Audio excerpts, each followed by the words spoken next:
तो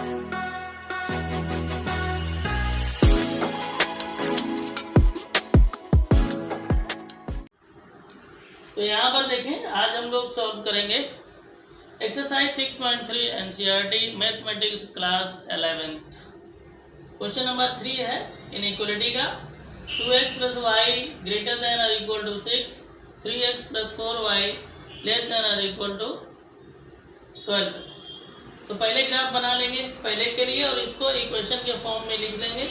2x + y = 6। ठीक है, यहाँ पर हमने क्या किया, x की वैल्यू इसमें 0 रख दी तो y = 6 आ गया, और x की वैल्यू यहाँ पर y की वैल्यू हमने 0 रख दी तो x की वैल्यू कितनी आ गई, 3। ठीक है, इसके बाद में हमने क्या किया, इसको कर दिया प्लॉटिंग। यहाँ पर देखें ये जो लाइन है प्लॉटिंग कर दिया तो आपका 3,0 यहाँ पर आ जाएगा, 1 2 3 x पर ये आ जाएगा, और यहाँ पर क्या हो जाएगा 0,6 है तो इसको अगर ले लेंगे तो 0,6 नहीं, आपका जो एब्सिसा है वो 0 है और 6 ऑर्डिनेट है तो ऑर्डिनेट ऐसे ऊपर जाएगा, पॉजिटिव है तो यहाँ पर आ जाएगा 0,6 हो जाएगा। ठीक है, इनइक्वालिटी में आप देख रहे हैं कि ग्रेटर देन और इक्वल टू का साइन लगा है। हमने आपको बताया था कि ग्रेटर देन और इक्वल टू का अगर या लेस देन और इक्वल टू का साइन होगा तो लाइन डार्क हो जाएगी। तो देखिए यहाँ पर डार्क लाइन को ड्रॉ कर दिया है। ठीक है, इसके बाद में सेकंड के लिए आते हैं। सेकंड का ग्राफ इसी तरीके से बनाएंगे। 3x + 4y = 12, तो y की वैल्यू 0 हमने रख दी है तो x की वैल्यू कितनी आ गई सॉल्व करने से 4, और यहाँ पर क्या है x की वैल्यू 0 तो y की वैल्यू कितनी 3। इसको जो हमने प्लॉटिंग किया है 4,0 पहले आपका बन रहा है। 4,0 की कंडीशन अगर देखेंगे तो आपका कहाँ पर आएगा, ये 4,0 यहाँ पर इस जगह पर आएगा, यानी अब शीशा आपका 4 हो जाएगा, 0 ऑर्डिनेट हो जाएगा। इसके बाद में 0,3 में आपका यहाँ पर आ जाएगा, है ना, 0,3 हो जाएगा। अब क्या करेंगे, इसके बाद हम लोग इनइक्वालिटी में जाएंगे और इनइक्वालिटी को चेक करेंगे। ठीक है ना, चेक करके देखेंगे कि आखिर जो शेडेड रीजन है वो किस साइड में आएगा, अपोजिट यानी फॉरवर्ड हो जाएगा, अवे हो जाएगा ऑरिजिन से, या टुवर्ड्स हो जाएगा, है ना। तो चलिए चेक कर लेते हैं। इसको आप लोगों ने नोट कर लिया होगा। ये हो जाएगा आपका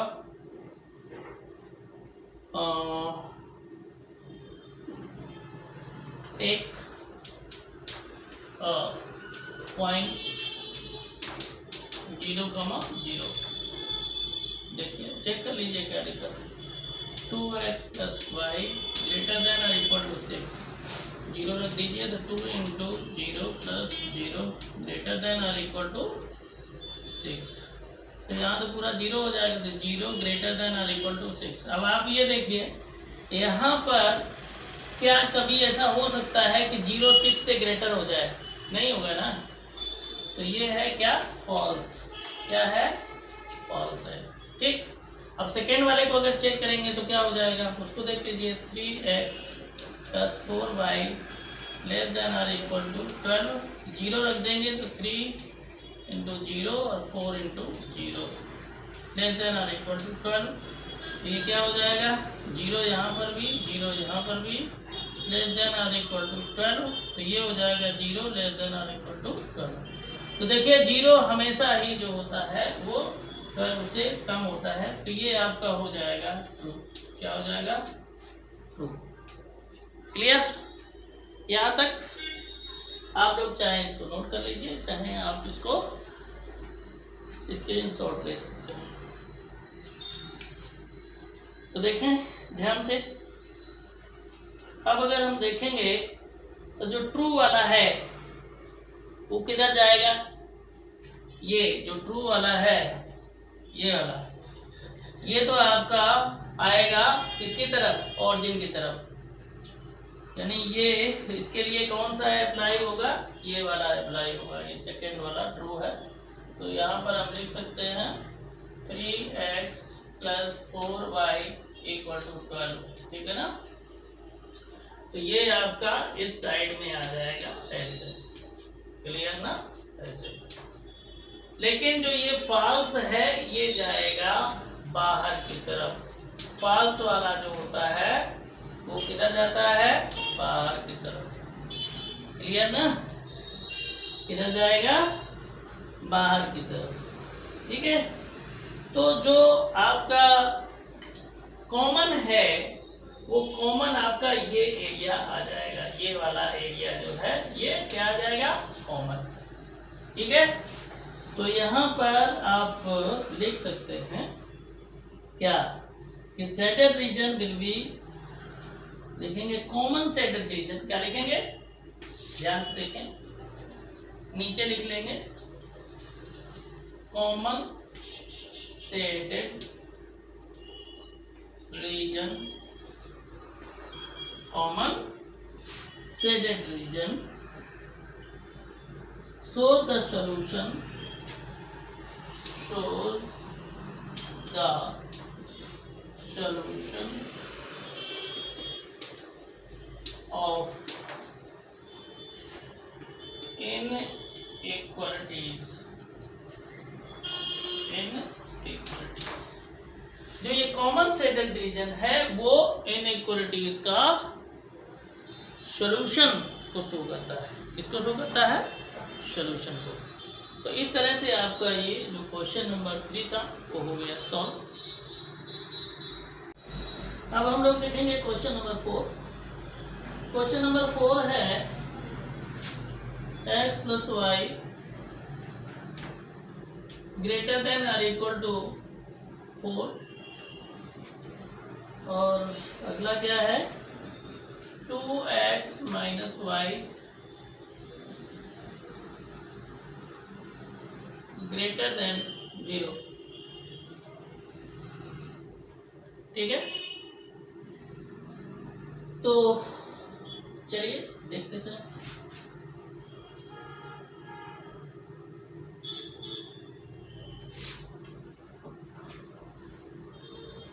सबसे पहले क्या करेंगे? इसको इक्वेशन के फॉर्म में लिखेंगे।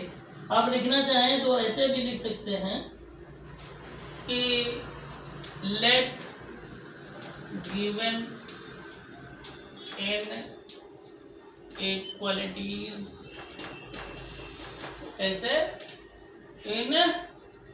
इनइक्वालिटीज किस फॉर्म में?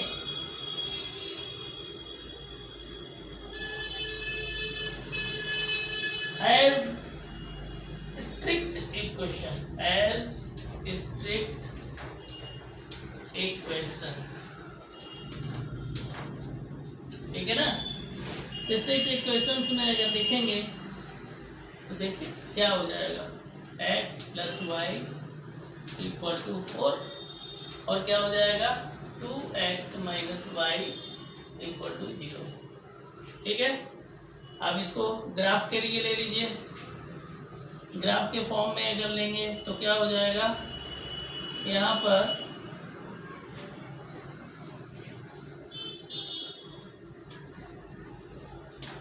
x और ये y।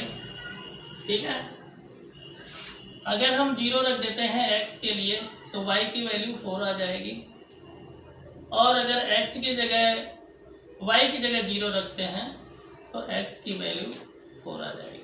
ठीक है, यहाँ पर अगर हम देखें तो ध्यान से देखिए, इसके लिए क्या हो जाएगा? इसमें अगर हम y की वैल्यू 0 रख देते हैं तो x की वैल्यू भी 0 आ जाएगी, और x की वैल्यू अगर 0 रख देते हैं, यानी कुल मिला के ये तो 0 0 ही हो जाएगा। क्या हो जाएगा? सेकेंड वाला जो होगा वो तो 0 0 हो जाएगा। अब जब 0 0 हो जाएगा तो ऐसे इसका मतलब क्या है? कुछ नहीं। तो एक काम करिए, कोई वैल्यू रख लीजिए। तो मान लीजिएगा कि हम y की वैल्यू 1 रख लेते हैं, तो x की वैल्यू कितनी आ जाएगी? x की वैल्यू हो जाएगी, y की वैल्यू 1 रख लेते हैं तो x की वैल्यू 1/2 आ जाएगी। चलिए अगर हम x की वैल्यू 1 रख लें तो क्या हो जाएगा? x की वैल्यू 1 रख लेंगे तो y की वैल्यू 2 आ जाएगी। ये ठीक है। है ना। चलिए अब क्या करेंगे, ग्राफ बना लेंगे। क्या करेंगे, ग्राफ बना लेंगे। चलिए ग्राफ बना लेते हैं, ध्यान से देखें।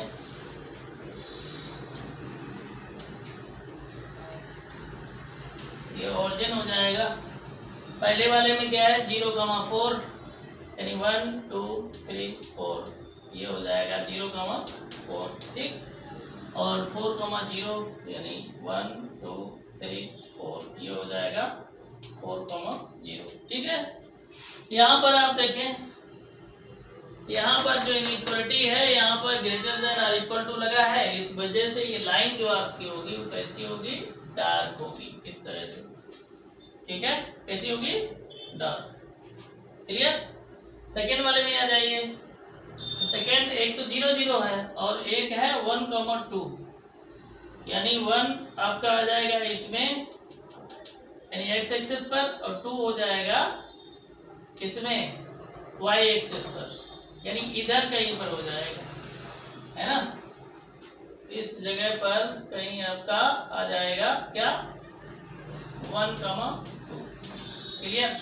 लिखते जाइए आप लोग, नहीं तो सेट करेंगे तो दिक्कत हो जाएगी, है ना। तो ये तो 0 0 तो ये हो जाएगा।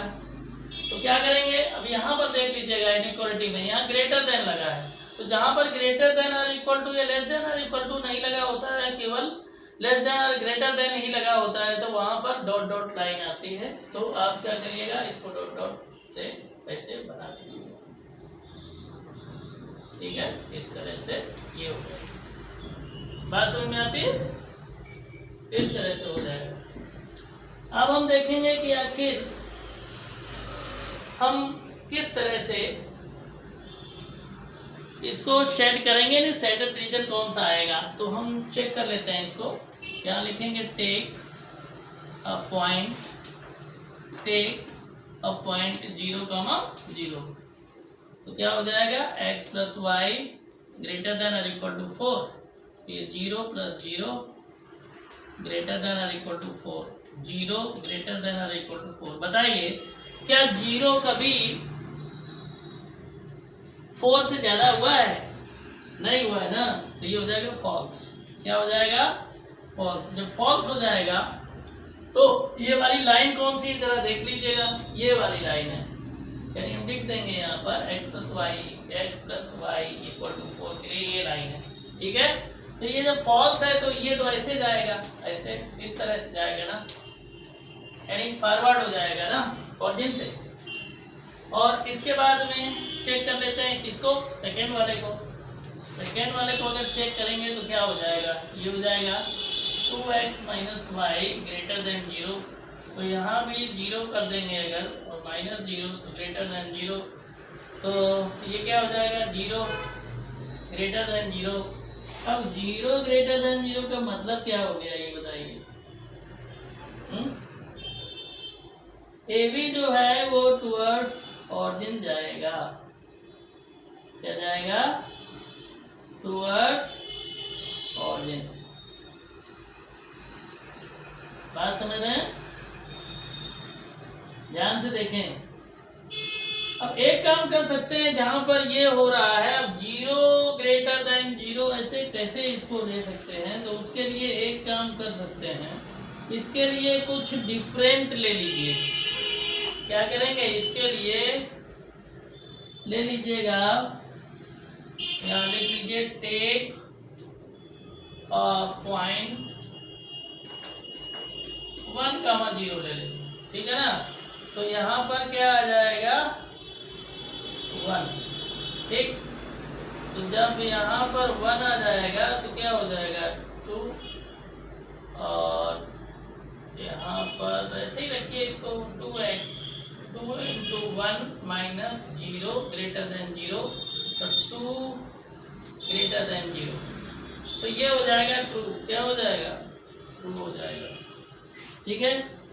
और जब 2 वाला ट्रू हो जाएगा तो क्या हो जाएगा, बताइए किस साइड में शेडेड रीजन जाएगा, ये टुवर्ड्स द ऑरिजिन हो जाएगा, टुवर्ड्स द ऑरिजिन, यानी इस साइड में ऐसे चलेगा, ठीक है, इस तरह से ऐसे। ठीक है ना, ऐसे जाएगा ये ऐसे, ठीक ऐसे।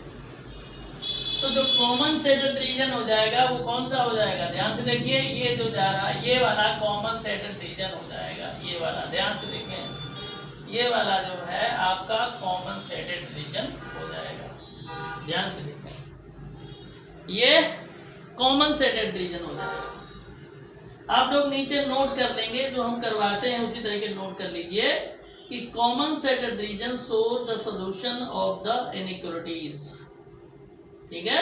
कॉमन सेटेड रीजन जो है वो इनइक्वालिटीज का सॉल्यूशन को शो करता है, ठीक है। तो इस तरीके से आपका ये क्वेश्चन नंबर 4 हो गया सॉल्व।